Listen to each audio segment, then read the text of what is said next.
What's up, everybody? It's time for another Higgins Hates Everybody, but not really. Today I'm going to be a little more useful than pragmatic. Going to talk a little bit about the fundamentals. Getting the fundamentals of shooting and the fundamentals of marksmanship right are catastrophically important. What does that term catastrophically important mean? If you get this wrong in a self-defense situation, you're going to get fucked up in a litigation standpoint, but also from a criminal standpoint, because if you're negligent, you're still fucking liable. If you're in a situation where you feel it is necessary to draw your firearm as a last-ditch defense against someone else using a great deal of force that's going to cause your death or great bodily harm, and you draw that weapon, if you miss, you're causing more problems than you're creating. Let that sink in. I tell people this in my classes. If you're carrying a firearm for the defense of yourself or someone else, the hero complex that you have has to be tempered with superhuman training. Let that sink in for a moment. Whether you have the intention of being your favorite superhero or you just want to be your own bodyguard, which is a super popular fucking phrase, be your own bodyguard. It's just a really retarded way of saying, have some self-reliance. But if that's your standpoint, you have to have a superhuman amount of training. You have to have a superhuman amount of mindset intention. You better be good at what you're doing. So, grip, position, sight alignment, trigger squeeze, follow through, breath control, all that stuff. They're the 6 NRA fundamentals of marksmanship. Marksmanship is really, really important.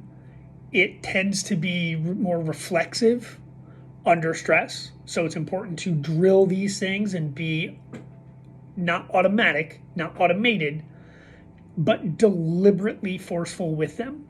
You don't think about tying your shoes, but you get your shoes tied unless you're one of them Velcro tards, whatever. But you have to be able to have those neural pathways built and solidified and just reliable. So when we talk about the fundamentals, let's talk about the first one that I view as one of the most important fundamental, grip. You might not always have a perfect sight picture, but you better have a perfect grip. You might not always have the perfect trigger squeeze, but you better have a perfect grip.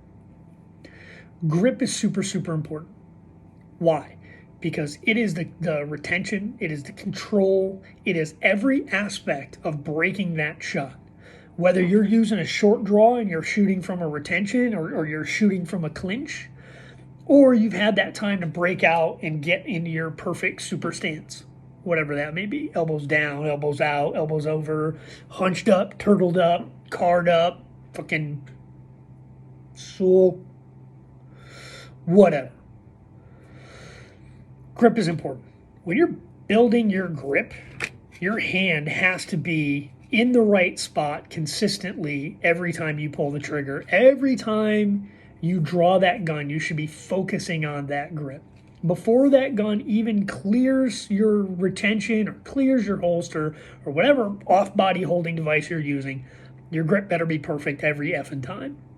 Because if your grip's undersized and you have to smack the gun into position, or you draw the gun and you have to kind of hop it into position, you're wasting time.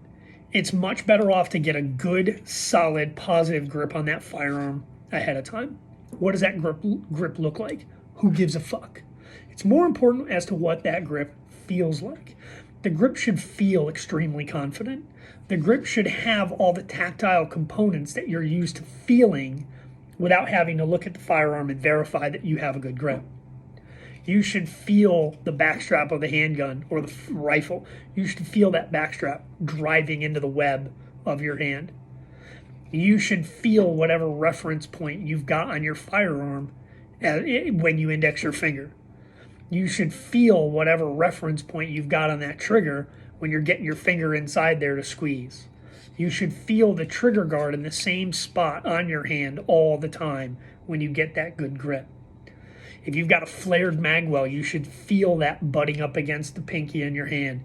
You should feel the slide grab, or the backstrap grabbing into the palm of your hand. You should feel the 3 fingers underneath the trigger guard squeezing that gun into the back palm of your hand. You should feel where your thumb lives, not on your slide stop, or slide release, however you want to call it, but you should know where that reference point is. If you're able to get a second hand grip, you should know where that support thumb lies. You should know how those other fingers, support fingers, feel. You should know that you shouldn't feel a big gap here. You should feel your hand melt into the grip. These are the things that you should feel automatically, and they should be ambidextrous. You shouldn't be grabbing the gun sideways, and when you draw it, you're off center of your wrist. I know that's exaggerated, but you get the idea. Getting it so that it does line right up nicely. These are the things that you should feel when you're getting a grip. Those 6 fundamentals are all designed to do one thing: orientate the weapon so that the moving part of this whole thing can do its job, and that the weapon is orientated in the right spot. It's all designed to keep a firearm suspended in 3-dimensional space so you have the 4th-dimensional time to break that shot. Talking about grip, there's things that I like in firearms, there's things that I don't like in firearms. One of the things that I do not like in firearms is mouse guns. Can't stand them. So this is my wife's mouse gun. Get my Fort Scott ammo out of there. Move that to the side. Weapon clear. What I don't like about mouse guns is in their standard position, they're too small for my hand. My hand outsizes this gun by quite a bit.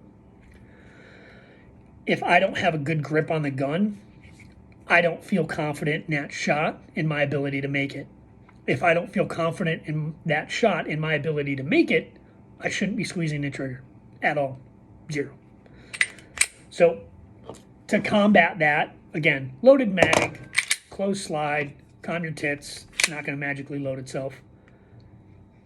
They create all these cool little devices to give you extra grip on a gun too small for your fucking hand.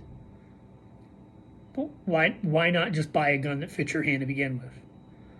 Oh, I like it for concealment.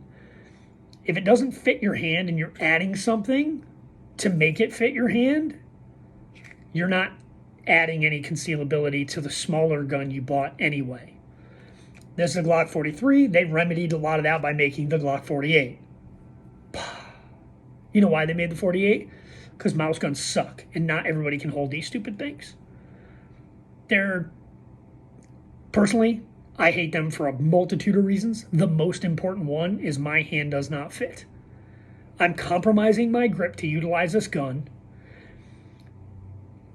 80% of all semi-automatic malfunctions are caused by a magazine issue.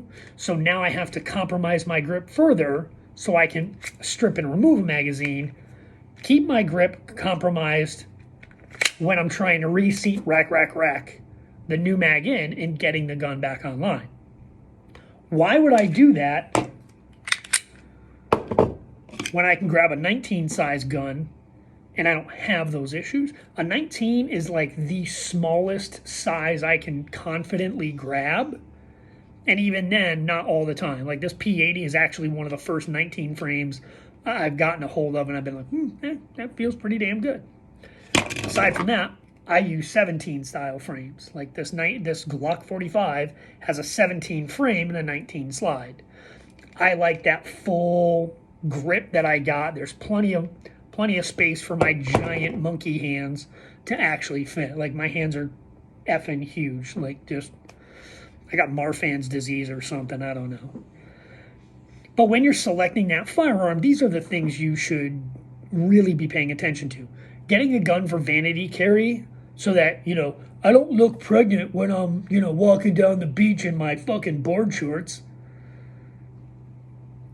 What good are you drawing a gun that doesn't fit your fucking hand in your board shorts in a beach full of people or in a mall full of people?